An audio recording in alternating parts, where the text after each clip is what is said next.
Learning data ওয়ার্কসে স্বাগতম। Lower case in Excel. সবাইকে ভিডিওটি শুরু থেকে শেষ পর্যন্ত দেখার আমন্ত্রণ রইল। আপনার কাছে এই ধরনের একটি ডেটা সেট রয়েছে যেখানে প্রপার কেস, আপার কেস এবং মিক্সড কেসের কিছু ডেটা রয়েছে। এখান থেকে আপনাকে বলা হয়েছে ডেটাকে লোয়ার কেসে কনভার্ট করার জন্য। এই জন্য প্রথমত আমরা লোয়ার কেসের ফাংশনটি ইউজ করব। ইকুয়াল সাইনকে কল করে LOWER, লোয়ার ফাংশনকে কল করব, ট্যাব প্রেস করব, করে টেক্সট হচ্ছে আমাদের নেম, ইন্টার প্রেস করব। আমরা লোয়ার কেসে কিন্তু নেমটি পেয়ে গিয়েছি, জাস্ট এখানে ডাবল ক্লিক করব, তাহলে আমাদের এটি ফিল ডাউন হয়ে যাবে। নেক্সট লোয়ার কেস 2, ইকুয়াল সাইনকে কল করে LOWER, লোয়ার কেসকে কল করব, ট্যাব প্রেস করে আমার সেকেন্ড কলামে যে ডেটা আছে সেই ডেটাকে সিলেক্ট করে ইন্টার প্রেস করব, করে এখন জাস্ট এখানে ফিল ডাউন করলে আমাদের নেম কিন্তু চলে এসেছে। নেক্সট লোয়ার কেস 3, এখানেও কিন্তু আমরা ইকুয়াল সাইনকে কল করব, LOWER, লোয়ার ফর্মকে কল করে এখানে যেমন মিক্স ডেটা সেটাকে সিলেক্ট করে ইন্টার প্রেস করব, করে আমরা যদি এটাকে ফিল ডাউন করি তাহলে কিন্তু আমরা তিনটা নেম কিন্তু লোয়ার কেসে পেয়ে গিয়েছি।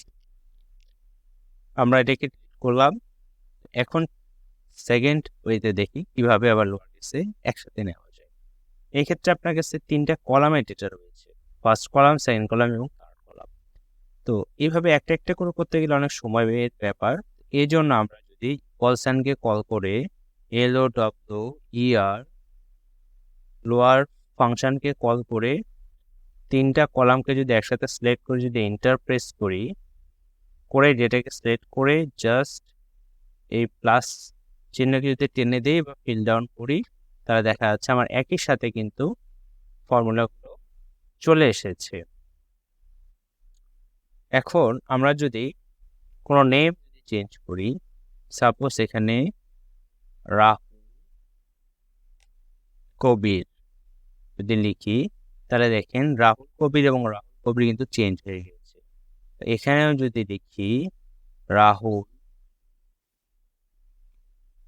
ইসলাম, তাহলে কিন্তু এই রাহুল ইসলাম এবং রাহুল ইসলাম চেঞ্জ হয়ে গেছে। কন্ট্রোল জেড দিয়ে আগে ফর্মুলাই যায়।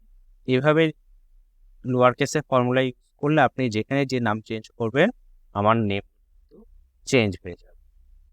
নেক্সট আমরা আরেকটি ইজিভাবে করতে পারি লোয়ার কেসের জন্য।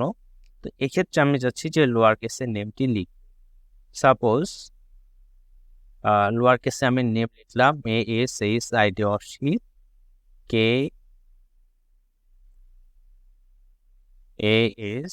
ASID স্পেস KUMAR, কুমার লিখলাম। আমি লোয়ার কেসে নেম পেয়ে গিয়েছি।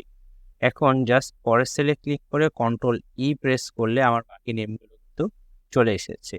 কিন্তু আমি যদি এখন এই নেমটাকে চেঞ্জ করি রাহুল, তাহলে কিন্তু আমার নেম কিন্তু চেঞ্জ হচ্ছে না। এই ফর্মুলায় এই ইজি টেকনিক একটি প্রবলেম যে আমি আমার নেম কিন্তু চেঞ্জ করলে কিন্তু আমার লোয়ার কেসের নেম চেঞ্জ হচ্ছে না। দ্যাটস ওয়াই আমরা শর্ট টার্মের ক্ষেত্রে এটি ইউজ করতে পারি। তো আজকে ভিডিওটি এখানে শেষ করছি। ভালো লাগলে অবশ্যই লাইক, কমেন্ট এবং শেয়ার করবেন। আর আমার চ্যানেলে নতুন হলে অবশ্যই সাবস্ক্রাইব করে পাশে থাকা বেল আইকনটি ক্লিক করবেন। তো ধন্যবাদ সবাইকে। দেখা হচ্ছে নতুন কোনো ভিডিওতে। সে পর্যন্ত ভালো থাকবেন, সুস্থ থাকবেন।